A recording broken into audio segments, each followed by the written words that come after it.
بسم اللہ الرحمن الرحیم۔ السلام علیکم ناظرین، آپ سن رہے ہیں اپنا پسندیدہ یوٹیوب چینل شام کی چائے۔ شام کی چائے میں جناب اشفاق احمد صاحب کی کتاب زاویہ جلد اول جاری ہے۔ آج جو کہانی ہم آپ کو سنا رہے ہیں اس کا عنوان ہے اندر کی تبدیلی۔ تو آئیے شروع کرتے ہیں۔ یہ ایک بڑی خوشگوار صبح کا ذکر ہے۔ سردیوں کا موسم تھا، بڑی شدت کا جاڑا تھا اور بڑی روشن صبح طلوع ہو چکی تھی۔ ہم ڈیرے پر موجود بابا جی نور والے سے ان سے کچھ باتیں سننے کی آرزو لے کر بیٹھے تھے۔ جب آپ سے میں ڈیرے کا یا بابا کا ذکر کرتا ہوں تو آپ کو سمجھنے میں بڑی دقت ہوتی ہے، اس لیے کہ میں اگر اس کی بجائے یہ کہتا کہ ہم ایک روز انسٹیٹیوٹ آف ہیومن ریلیشن کے لان میں بیٹھے تھے اور ہمارے ڈائریکٹر مسٹر بشکنی ہم کو ریلیٹڈنس ٹو ہیومن ریس کے بارے میں کچھ بتا رہے تھے تو آپ کو سمجھنے میں غالباً آسانی ہوتی۔ بات یہ ہے کہ الفاظ کی بھی اپنی دنیا ہے۔ پہلے واضح طور پر الفاظ کے معنی ہوتے ہیں، جیسے گل کے معنی پھول ہیں، یا آہن کے معنی لوہا ہیں، یا بال جبریل کے معنی جبریل کے پر ہیں۔ لیکن الفاظ کے معنی کے ساتھ ساتھ الفاظ کی اپنی ایک شخصیت بھی ہے۔ ان کا ایک قد و قامت بھی ہوتا ہے، ان کا ایک مزاج بھی ہوتا ہے، ان کی تلخی بھی ہوتی ہے اور ان میں شفقت بھی ہوتی ہے، اور ان کی ساری شخصیت اور ساری ترتیب جو ہوتی ہے وہ اپنے طور پر پڑھنے والے اور سننے والے پر اپنا اثر چھوڑتی ہے۔ اس لیے ڈیرے کا لفظ اپنے تمام کونوٹیشن کے باوجود ہماری گرفت میں اس لیے نہیں آتا کہ ہم نے دیکھا نہیں، ہم وہاں سے گزرے نہیں، وہ ہمارا کبھی مصرف نہیں رہا۔ تو ہم وہاں بیٹھے تھے اور اپنے اپنے انداز میں پاکستان کی بہتری اور بھلائی کے لیے کچھ تجاویز پیش کر رہے تھے، کچھ پروگرام بنا رہے تھے۔ وہاں پر مولوی موسیٰ آف دا مسٹری ہوتے تھے، بڑے تیز و ترار اور بڑے دانشور، اور اللہ نے ان کو ایسا ذہن رسا دیا تھا کہ بہت جلد بات کو سمجھ جاتے تھے، بہت جلد پیش کر دیتے تھے اپنی رائے۔ کونے میں ہمارے ڈاکٹر اشرف صاحب بادام روغن نکال رہے تھے۔ آپ یقین نہیں کریں گے کہ ڈیرے پر چونکہ لوگوں کا علاج بالغذا ہوتا تھا، غذا دے کر بیماری کا علاج کیا جاتا تھا، اور بابا جی یہ سمجھتے تھے کہ اللہ تعالیٰ نے جتنی بھی غذائیں پیدا کی ہیں، جڑی بوٹیاں پیدا کی ہیں، ان میں سے ہر جڑی بوٹی، ہر غذا، ہر اناج، ہر گوشت کی قسم ایک خاص بیماری کے لیے مفید ہے۔ تو بادام روغن جو نکلتا تھا وہ مشین سے نہیں نکلتا تھا، کیونکہ وہ سمجھتے تھے کہ مشین سے نکالا جائے تو لوہے کے دو پہیوں کے درمیان آ کر ریزیڈیو یعنی لوہے کا کچھ حصہ اس میں شامل ہو جائے گا اور وہ خالص نہیں رہے گا۔ چنانچہ وہاں پر بادام روغن ہاتھ سے نکالا جاتا تھا۔ اچھا، یہ بات میں نے جب پہلی بار سنی تو یقین نہ آیا کہ یہ کیسے ہو سکتا ہے کہ ایک پہلوان آتا ہے بادام کی گریاں لے کر اور یوں دباتا ہے اور چر ایک دھار نکلتی ہے، یہ تو ہو ہی نہیں سکتا۔ لیکن وہاں جا کر پتہ چلا کہ وہ بادام کو کوٹتے ہیں، کوٹ کر ایک خاص ٹیمپریچر پر گرم کرتے ہیں، پھر اسے پرات میں رکھتے ہیں اور پرات کا ایک حصہ اونچا کر دیتے ہیں۔ کچھ تو ان گرم ہوئے سیدھے باداموں میں سے قطرے ٹپکنے لگتے ہیں خود بخود، اور کچھ ان کو آٹا گوندنے کے انداز میں بعد میں نکالا جاتا ہے، اور وہ تقریباً اتنا ہی نکل آتا ہے جتنا کہ ایک مشین نکالتی ہے، لیکن اس کی رنگت، اس کی خوشبو یقیناً بہت اچھی ہوتی ہے۔ یہ تو میں درمیان میں آپ سے ضمنی بات کر گیا۔ تو وہاں پر جو رائے پیش کی جا رہی تھی، ان میں ہم نے بڑے پروگرام بنائے، جیسے آپ ہم سب جب بھی مل بیٹھتے ہیں پاکستان کے بارے میں فکر مندی کا اظہار کرتے ہیں، اور ہم سوچتے ہیں کہ اگر یہ کیا جائے تو بہتر ہوگا، اگر یہ کیا جائے وغیرہ۔ تو بابا جی یہ باتیں سنتے رہے تو انہوں نے کہا کہ انسان کو راستے پر لانے کے صرف دو ہی طریقے ہیں۔ ایک طریقہ تو یہ ہے کہ جو خرابی ہو، جو خطا ہو، جہاں جہاں پر کوئی خامی ہو، جہاں پر کوئی نیگیٹو پوائنٹ ہو، اس کو دور کیا جائے۔ سیاستدان اور حکمران اور جہاں یہ سارے اس طرح سے علاج کرتے ہیں کہ جہاں پر کوئی خرابی ہو اسے دور کرنے کے لیے وہاں پہنچا جائے۔ اس کو دور کر سکتے ہیں یا نہیں، یہ اب اللہ کے اختیار میں ہے۔ انبیاء کا طریقہ کار، بابا جی نے کہا، اس سے بالکل مختلف ہے۔ وہ وہاں پر جو بھی خرابی ہوتی ہے اس کو دور کرنے کی کوشش نہیں کرتے، بلکہ وہاں کے رہنے والے انسانوں کے اندر کو تبدیل کر دیتے ہیں۔ جب ان کا اندر تبدیل ہو جاتا ہے تو وہ خود بخود اپنی اس خطا کو ٹھیک کر لیتے ہیں، اپنی خامی کو دور کر لیتے ہیں۔ لیکن اگر آپ ان کو ویسے کا ویسے ہی رہنے دیں اور ان کی کوتاہیاں دور کرنے کی کوششیں کرتے رہیں تو ابد تک یہ سلسلہ چلتا رہے گا، اور آپ دیکھتے رہیں گے کہ آپ کے ہاں بڑی خرابی ہے، اسے دور کیا جائے۔ تو اندر کا درست کیا جانا بہت ضروری ہے، اور وہاں پر بھی یہی تعلیم ملتی تھی کہ باہر سے تم جیسے کیسے بھی ہو، اندر سے ٹھیک ہونا بہت ضروری ہے، اور جب تک یہ اندر ٹھیک نہیں ہوگا اس وقت تک کوئی بھی مشین ٹھیک نہیں چلے گی۔ ہمارے ایک دوست تھے، ان کے ابا مخدوم صاحب کے پاس ایک کار ہوتی تھی، کرائسلر، پتہ نہیں اب ہے کہ نہیں، ختم ہو گئی ہوگی، بڑی سبک خوبصورت سی اچھی۔ مخدوم صاحب کے پاس سارے بہاولپور میں نواب صاحبان کے بعد ان کی کاریں ہوتی۔ ہمارے دوست رفیق ان کے صاحبزادے تھے، وہ کار چلاتے رہے، اور ایک عرصہ گزر جانے پر جب اس کا معین وقت آیا تو گاڑی چلنے سے انکاری ہو گئی۔ اب مخدوم صاحب نے اسے احتیاط کے ساتھ، ادب کے ساتھ، عزت افزائی کے ساتھ اسے ایک چھپر کے نیچے اینٹوں کے اوپر کھڑا کر دیا۔ کچھ عرصے کے بعد مخدوم صاحب فوت ہو گئے، اور رفیق نے یہ سوچا کہ یہ اتنی اچھی کار ہے اور اس کا انداز اور اس کی ساخت بہت بہتر ہے، تو اسے چلایا جانا چاہیے۔ تو وہ کوششیں کرتے رہے۔ جہاں سمجھدار لوگ ہوتے ہیں جو بڑے صاحب کی خوشامد وغیرہ کرتے ہیں، تو انہوں نے کہا صاحب ایسا کریں کہ اس کا رنگ بدل دیں، جب تک اس کے اوپر اچھا اور نیا رنگ نہیں ہوگا یہ ٹھیک نہیں ہوگی۔ ہمارے بھی گھروں میں اکثر جب خواتین اصلاح کریں سب سے پہلے کہا جاتا ہے ڈرائنگ روم بدل دیں، کرسیاں ادھر رکھیں، میز ادھر چلا جائے تو پھر سب ٹھیک ہو جائے گا۔ اکثر آدمی بھی کہتے ہیں، انہوں نے بھی یہی رائے دی۔ انہوں نے کہا یہ بات بالکل ٹھیک ہے۔ انہوں نے سارا رنگ اتروا کر اس پر نیلا رنگ کروایا، تب سٹارٹ کی، لیکن سٹارٹ نہ ہوئی، اس لیے کہ نیلے رنگ سے تو کچھ نہیں ہوتا۔ وہاں کے ایک پٹواری تھے، انہوں نے کہا کہ کرائسلر کا رنگ نیلا نہیں ہوتا، سٹیل گرے ہوتا ہے، عام طور پر یا کالا ہوتا ہے، تو آپ اگر اس پر سٹیل گرے کریں تو اچھا ہے۔ تو سٹیل گرے کروایا گیا، تو پتہ چلا کہ جب تک اس کا اندر ٹھیک نہیں ہوگا یہ نہیں چلے گی۔ ہماری بھی یہی کیفیت ہے، ہم اپنے اوپر سٹیل گرے رنگ کروا کے گھوم رہے ہیں اور سوچتے ہیں کہ سارے مسائل حل ہو جائیں گے۔ آپ نے دیکھا ہوگا سیاسی جماعتیں آتی ہیں، آتی رہتی ہیں، چلی جاتی ہیں، اور ہر ایک یہ دعویٰ کر کے آتی ہے بڑی راستی سے، نیک نیتی سے، کہ جناب ہم آئیں گے تو تمہاری کایا پلٹ دیں گے۔ اچھا وہ آتے ہیں تو ان کا بھی طریقہ کار وہی ہوتا ہے، اتنا صبر ان میں نہیں ہوتا کہ وہ انبیاء کا راستہ اختیار کر سکیں اور لوگوں کو تبدیل کر سکیں۔ چھوٹے سے گروہ کو تبدیل کر دیں، نہیں کر سکتے۔ وہ کہتے ہیں چلیے ہم یہ کر دیں گے، یہاں سڑک بنا دیں گے، وہاں پل تعمیر کر دیں گے، یہ کوچے آپ کے ٹھیک کر دیں گے، صفائیاں کر دیں گے، لگے رہتے ہیں بیچارے، لیکن ہو نہیں پاتا، کیونکہ وہ گروہ انسانی جو اس کجی کے مقام پر رہتا ہے، جب تک وہ ٹھیک نہیں ہوگا اس وقت تک وہ مقام ٹھیک نہیں ہوگا، چاہے کچھ بھی کر لیں۔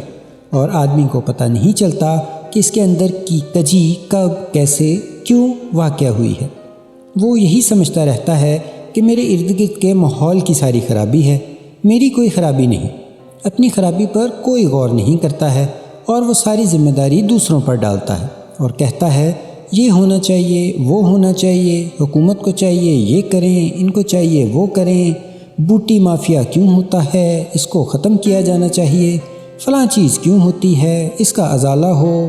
لیکن اگر بیٹھ کے آدمی کبھی مراقبے کے انداز میں سوچے اور غور کرے اور اپنے سیلف کو جانے اور نکھارنے کی کوششیں کرے تو پھر اس کو پتہ چلے گا کہ میرے اگر سیلف کے اوپر کی کنڈی اس مچھلی کو پھنسا لے تو پتہ چلے گا۔ اس کے اندر بہت سی کوتاہیاں اور خامیاں موجود ہیں، جو میں اگر دور کر دوں گا جیسا کہ بابے نے کیا تھا تو میرا ماحول ٹھیک ہو جائے گا۔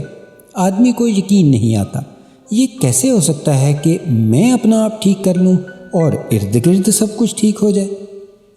میرے پاس ایک بڑا اچھا کلاک تھا، پرانی وضع کا، میرے ابا جی کا تھا۔ انہوں نے بڑے شوق سے اپنے بچپن میں اپنے باپ سے کہہ کر یا اپنے دادا سے کہہ کر لیا تھا۔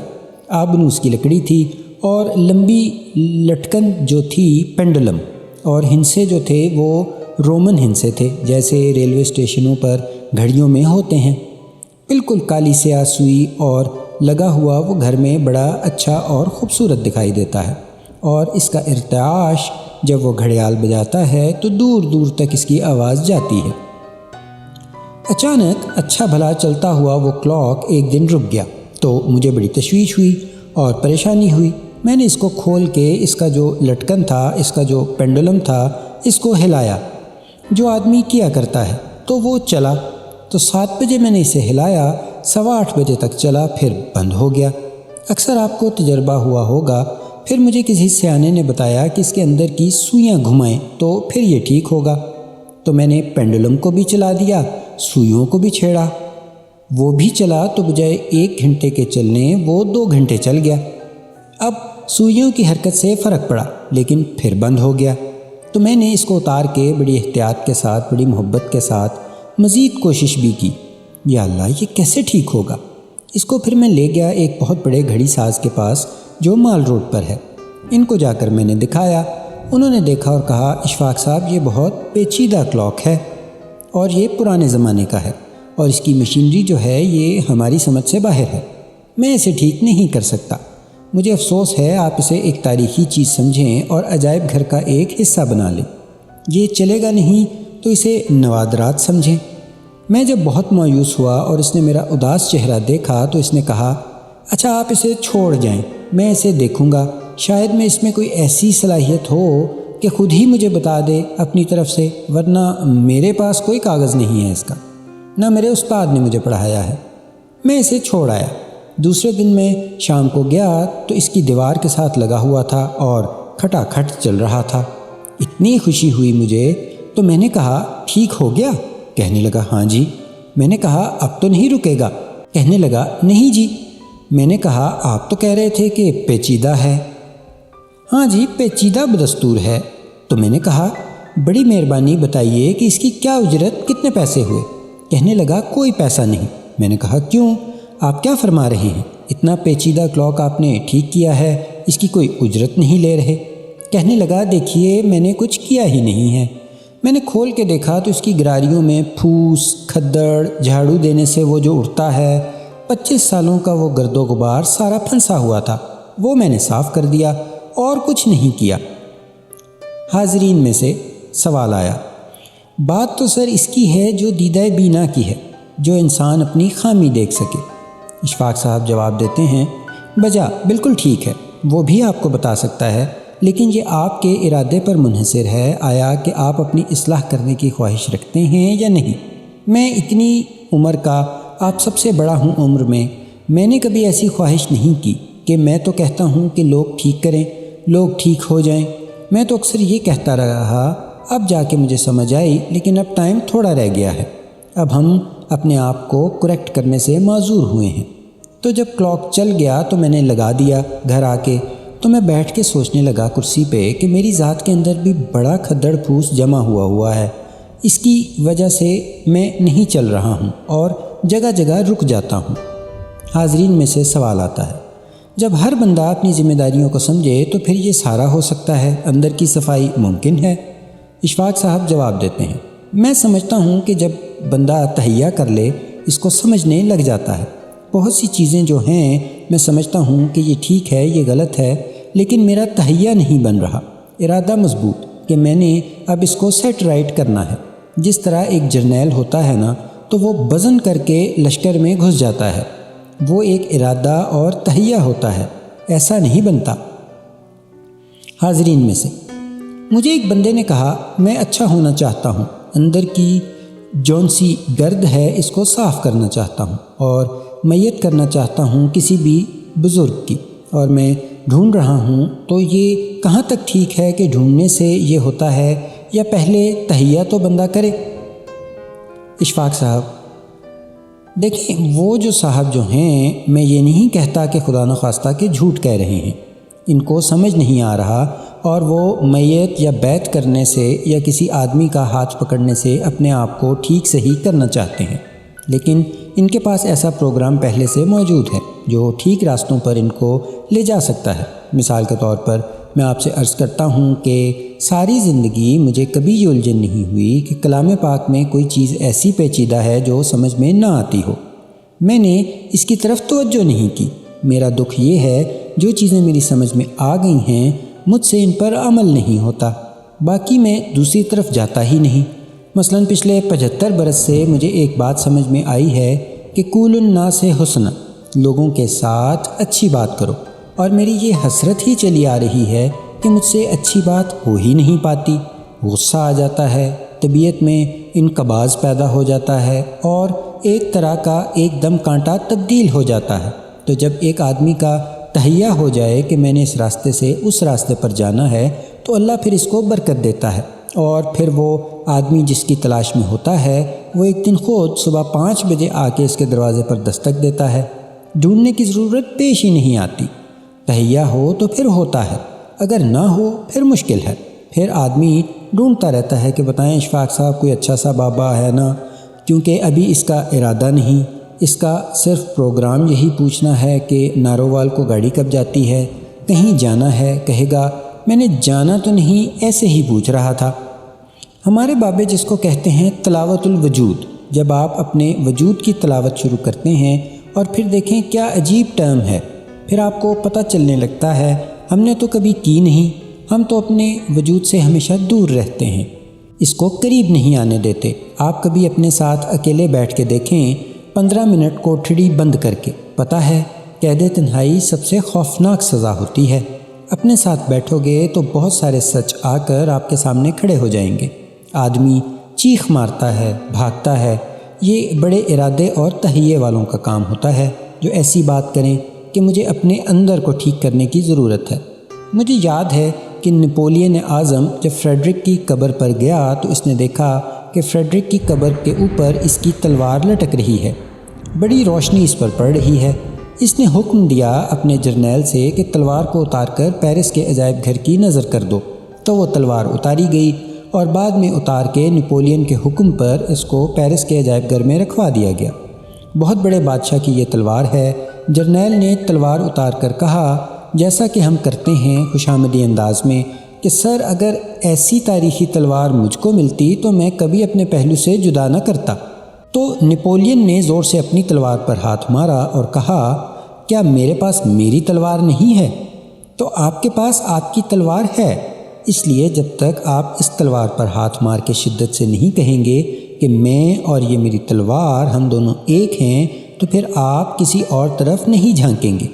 تو میں عرض کر رہا تھا، کیا کبھی ایسا ہوا، کیا کبھی ایسا ہو سکے گا؟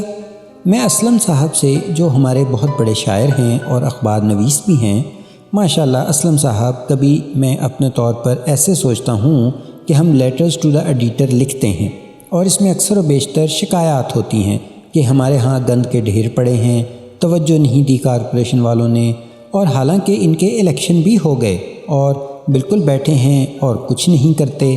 ہمارے ہاں یہاں سسٹم میں یہ خرابی پیدا ہو گئی ہے، ہمارے ہاں یہاں پر نقل بہت بڑھ گئی ہے، وغیرہ وغیرہ۔ کیا کبھی آپ کے نہاں خانوں میں یا آپ کے خیال میں یا آپ کی یادداشت میں کبھی کوئی ایسا خط لیٹر ٹو دا ایڈیٹر لکھا گیا ہے؟ محترمی جناب ایڈیٹر صاحب، السلام علیکم۔ ہمارے یہاں پر گندگی کے ڈھیر پچھلے 10 ہفتوں سے پڑے ہیں اور ان میں مسلسل اضافہ ہو رہا ہے۔ مہربانی فرما کر اپنے سٹاف میں سے کوئی نیک اور دردمند بندہ بھیجیں جو آ کر ہمارے دلوں کو تبدیل کر دے اور ہم گند اٹھانے والوں کی بجائے خود اس کی صفائی کریں۔ میرے خیال میں ایسا لیٹر کوئی چھپا نہیں کہ ہم دردمندی کے ساتھ کہتے ہیں کہ ہمارے ہاں یہ خرابی پیدا ہو گئی۔ آپ ایسا کریں کہ آپ ہم کو ایک ایسا بندہ بھیج دیں جو ہمارے اندر وہ سویا ہوا جوہر جو ہے اس کو جگا دے، اور پھر ہم اپنے پاؤں پر خود کھڑے ہوں۔ کچھ بھی نہیں ہے یہ امتحان دینا، یہ اسکول میں بیٹھنا، یہ آگے چلنا، یہ صفائی رکھنا۔ اب دیکھیں نا، سرخ بتی پر کھڑے ہونا ہمارے لیے جان کا عذاب بنا رہتا ہے۔ اب ہم چاہیں گے کہ ہم کسی اخبار کے ایڈیٹر کو ضرور خط لکھیں۔ آج کے بعد کے مہربانی فرما کر کوئی ایسا آدمی ہمارے درمیان بھیجیں جو ہمارے اندر یہ بات پیدا کر دے، جاگزیں کر دے کہ ہم نے سرخ بتی پر کھڑے ہونا ہے۔ بالکل کچھ اس طرح سے میں کچھ عرض کروں، جیسا کہ بابا جی نے کہا تھا، انبیاء کی تعلیم میں کیا فرق ہے؟ ہم جیسے لوگوں کو جب آپ کے سامنے ہماری کوتاہیاں، خرابیاں آپ کے پاس موجود ہیں، آپ جانتے ہیں، میں جانتا ہوں، لیکن ان کی تعلیم کا اثر کیسا چلا آ رہا ہے؟ ہم اپنی تمام تر خرابیوں کے باوصف، تمام تر کوتاہیوں کے ہوتے ہوئے جب انبیاء کے بتائے ہوئے حکم پر روزہ رکھ لیتے ہیں تو ہم کبھی غسل خانے میں، کوٹھری میں جا کر کچھ نہیں کھاتے، حالانکہ سپاہی کھڑا ہوتا ہے، نہ ہی وہاں پر گورنمنٹ کا ڈر ہوتا ہے اور نہ ہی چالان ہونے کا خطرہ ہوتا ہے۔ گرمیوں کے جب روزے آتے ہیں، پیاس سے مر جاتے ہیں، کھپ جاتے ہیں، بری حالت ہو جاتی ہے، غسل خانے میں جا کر 3 مرتبہ نہایا کرتے تھے، لیکن وہاں بڑے مزے سے چلو لگا کر آدمی پانی پی لے، کون دیکھ رہا ہے، کون روک سکتا ہے، لیکن نہیں پیتا۔ وہ یہ کہ اندر تبدیل ہوتا ہے، لیکن اب جب آتے ہیں، اب جب اندر تبدیل نہیں ہوتا اور ارد گرد تبدیل ہو جاتا ہے، تو بابے کہتے ہیں جب ارد گرد تبدیل ہوتا رہے گا آپ مرہون منت رہیں گے لوگوں کے، اور آپ کی زندگیوں میں وہ استقامت اور استواری پیدا نہیں ہوگی جو کہ ہوتی ہے۔ تو میں ان سے یہ کہوں گا کہ آئندہ سے ہم ایسے ہی 1-2 لیٹر ٹو دا ایڈیٹر لکھیں۔ ہاں، ایک رسم پڑھنی چاہیے کہ جناب ہم ٹھیک ہونا چاہتے ہیں، جیسا کہ آپ پوچھ رہے تھے کیسے۔ ایک دفعہ کسی بزرگ نے دیکھا کہ بغداد کی دانہ منڈی کے باہر ایک پتھر کے اوپر شیطان بیٹھا رو رہا ہے، تو بزرگ بڑے حیران ہوئے۔ وہ اس کے قریب گئے اور کہنے لگے، ابلیس کیا ہے، تو رو رہا ہے؟ اس نے کہا، جی میرا بہت برا حال ہے۔ انہوں نے کہا، نہ بھائی نہ، تو نہ رو، تمہیں تو اتنے کام بگاڑنے ہیں لوگوں کے، اگر تو ہی رونے لگ گیا تو کیا ہوگا؟ اس نے کہا، بابا جی میرا دکھ۔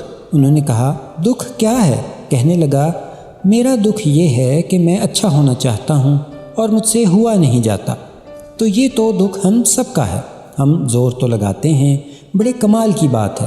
اس نے کہا، ہم اچھے ہونا چاہتے ہیں، ہوا نہیں جاتا، چاہیے کہ ہم ہونے کی کوشش تو کریں، یہ خواہش تو کریں کہ ہم اچھے ہو جائیں، تو اس سے بڑا فرق پڑ جاتا ہے۔ ہماری بات تو ہوتی رہتی ہے، گفتگو بھی ہوتی رہتی ہے، لیکن ہم روئے کبھی نہیں۔